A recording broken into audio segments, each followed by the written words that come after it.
Les Barcelonais, venez. Aujourd'hui, c'est jour de match et vous savez très bien que l'équipe est de retour et que ce soir, on affronte l'Espagnol de Barcelone. On commence directement avec cette information. Excellente nouvelle, Lamine Yamal est bien de retour à l'entraînement collectif à la veille du derby. Pour ceux qui ne sont pas au courant, Lamine avait quitté l'entraînement d'hier après juste 5 minutes parce qu'il était un peu malade, mais là, c'est bon. Petite news sur Ronald Araujo, on apprend qu'il a bien réagi aux premières séances d'entraînement avec le groupe.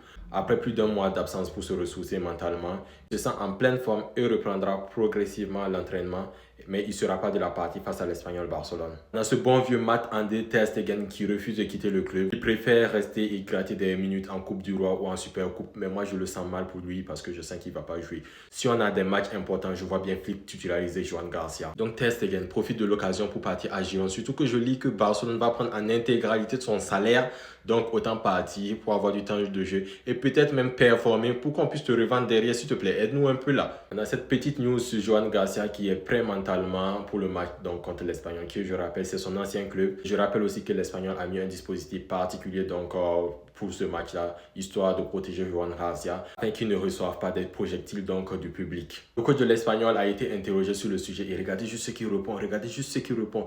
Joan Garcia, je m'en fiche, c'est trop. Ça sent, il a la rage, il a la haine. Il ajoute, les supporters vont mettre la pression, c'est logique. On ne va pas arriver au match avec des bouquets de fleurs, c'est évident. Ça, c'est vrai aussi, c'est de bonne guerre. Quand on va au Camp Nou, ils nous insultent en scandant en deuxième division et rien ne se passe. Tout le monde attend que l'Espagnol fasse une erreur pour les attaquer. Après, il finit donc avec l'exemple type Luis Figo lorsqu'il revient au Camp Nou et puis ils disent que Barcelone n'a rien à lui apprendre. Il finit avec cette phrase punch en disant « Je pense qu'ils ne sont pas en position de donner des leçons à qui que ce soit. » C'est chaud.